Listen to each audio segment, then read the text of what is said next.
I can tell you that history is rhyming.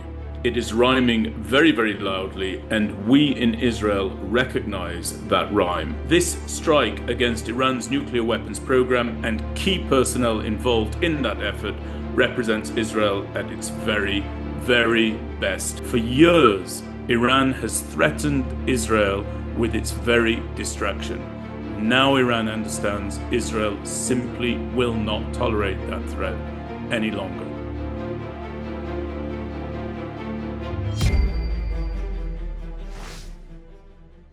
I recently returned from a visit to the death camps in Poland, and I specifically visited Majdanek, Treblinka, and of course Auschwitz-Birkenau.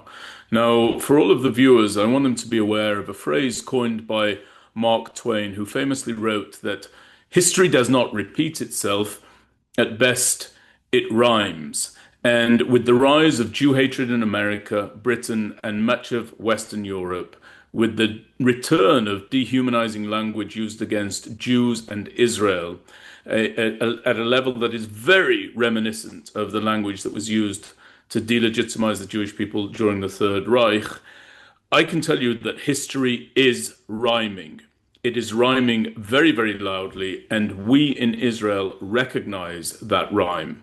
And the only thing that prevents the repetition of history, as opposed to merely the rhyming of history, is the existence of the one and only Jewish state of Israel, and specifically its willingness to rise up and counter those enemies who openly seek to bring about our destruction. And the most potent of those enemies is the Islamic Republic of Iran, whose leadership has referred to Israel repeatedly as a one-bomb country ripe for annihilation. And yesterday, today, tomorrow, and for as long as is necessary, Israel has made it very, very clear that the Jewish people will never again accept as inevitable the wills of our enemies to destroy us. Instead, we will fight them, joined by our allies where possible, alone if needed, because Israel will live, it will endure, and this righteous and extraordinary attack is proof of that fact. And if October 7th was what Israel's intelligence and military capabilities looked like at their lowest possible ebb, this strike against Iran's nuclear weapons program and key personnel involved in that effort represents Israel at its very, very best. If anybody was wondering where the IDF of old had gone to, that IDF, that same IDF that destroyed the Egyptian Air Force when it was still on its runway, as that particular enemy in 1967 swore to pursue Israel until our total destruction, those who were wondering where that Israel had gone to now have their answer. It never went anywhere.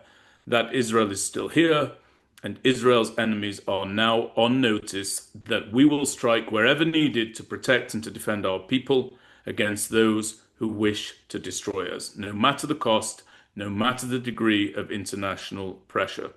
Prime Minister Netanyahu instructed Israel's security forces to destroy the Iranian nuclear weapons program back in November 2024, and he did so for very good reason. He did so because he believed that once Hassan Nasrallah of Hezbollah had been eliminated by the Israel Defense Forces inside his bunker in southern Lebanon, and following the decimation of Hezbollah, the most potent proxy of Iran, inside southern Lebanon by the IDF, Iran would seek nuclear weapons capabilities because Israel had really rendered them militarily naked and exposed, bereft of their proxies.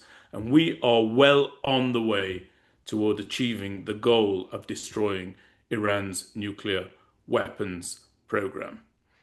Operation Rising Lion included more than 200 Israeli aircraft in its execution. Our fighter planes dropped more than 330 munitions on approximately 100 targets, according to the Israel Defense Forces. And a fascinating aspect of this operation is its tri-pronged aspects. Its tri-pronged aspects or tactics. Firstly, Israel's intelligence organization, the Mossad, actually established a drone base inside Iran, close to Tehran, the capital of Iran, and those drones struck surface-to-surface air missile launchers that were positioned to target the state of Israel. In addition to that, Israel, the Israel Defense Forces, and our intelligence agencies actually smuggled weapons systems into Iran and used those weapons systems to destroy Iran's air defense systems, giving much greater freedom of movement to our aerial campaign. And furthermore, amazingly, in footage that has been released by the Israeli intelligence agencies, the Mossad embedded its commandos inside central Iran to deploy precision missiles to target anti-aircraft sites inside the Islamic Republic. Strikes were carried out against launch sites of Iranian drones and Iranian ballistic missile launching sites. And as if that's not enough, the Israel Defense Forces and the Israeli intelligence community has set about killing and eliminating senior members of Iran's terror military, including the Islamic Revolutionary Guard's elite Quds Force General Esmail Qani. Qani was responsible for the proxies Iran had arrayed throughout this region to coalesce into what was called Iran's Ring of Fire, essentially a noose of death that had been tightening around the neck and the existence of the state of Israel. That General Esmail Qani has now been eliminated, rightly so. Israel has also targeted and eliminated the Iranian know-how when it comes to its nuclear weapons program by eliminating relevant nuclear scientists inside Iran, and it has also eliminated key members of the Iranian Air Force. And finally, Israel eliminated Hossein Salami, commander of Iran's Islamic Revolutionary Guard Corps. He has been replaced by a successor named Mohammad Pakpour, and that individual has threatened to open the gates of hell against the state of Israel, something for which I can assure you Israel is very, very well prepared. A retaliatory strike by Iran towards the sovereign territory of Israel is expected, but that is something that we will be more than ready for, because whatever the scale of Iran's retaliation may be, it is minor compared to the danger in which we would find ourselves were Iran to be in possession of nuclear weapons. I think that there's a great deal more to do. Firstly, Israel must continue to pummel all of Iran's nuclear weapons program sites. It should take this opportunity, in my opinion, to bring to a close Iran's ballistic missile capabilities, because those ballistic missiles, as we know from two previous strikes, are aimed towards and will target sovereign Israel. That menace needs to come to an end. I also believe that the leadership of the Iranian Revolutionary Guards Corps must continue to be picked off by the Israeli Defense Forces, by our intelligence operatives, by our Air Force. And I think that it's vital that the strikes against Iran's nuclear weapons program, whether that be the actual refinement of the uranium, whether it be the actual manufacture of a delivery system, whether it be the nuclear know-how, or whether it be the chief strategists of Iran, all of those elements must be targeted, as Prime Minister Netanyahu said, for as long as is required in order to rid Israel of this dreadful, foreboding threat that we have been living in the shadow of for decades now. For years, Iran has threatened Israel with its very destruction. Now Iran understands Israel simply will not tolerate that threat any longer. So as long as this needs to continue, it should continue, and I believe it will continue.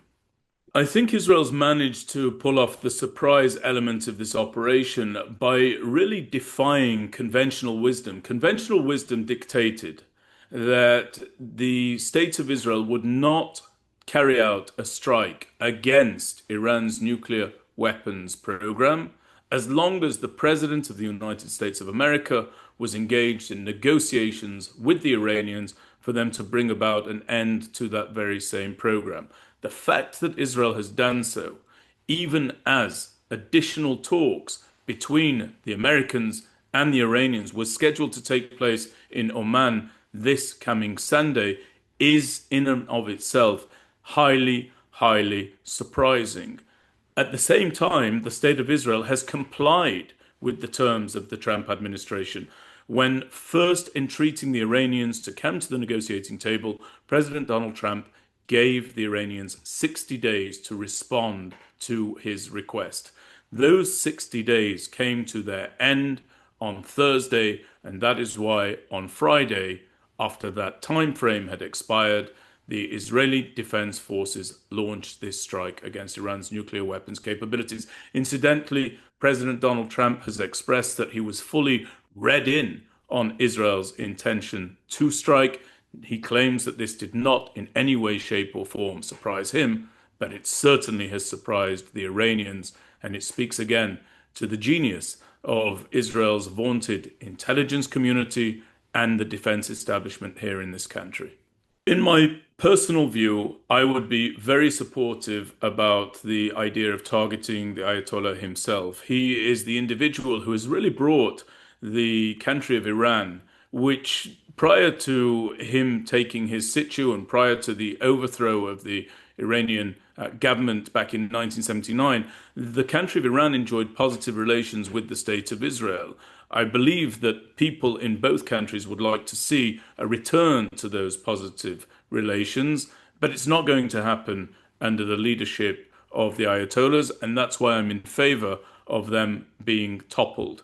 I want people to understand that when the threats come for retaliation, however, the Israel defense establishment, when planning attacks of this scale and of this significance, invest at least as much consideration in defense post-strike as they do in the strike itself. As an example of that, I personally interviewed the former commander of the Israeli Air Force, Major General Eli Shkedi, who oversaw the complete elimination of the Syrian nuclear weapons program in 2007.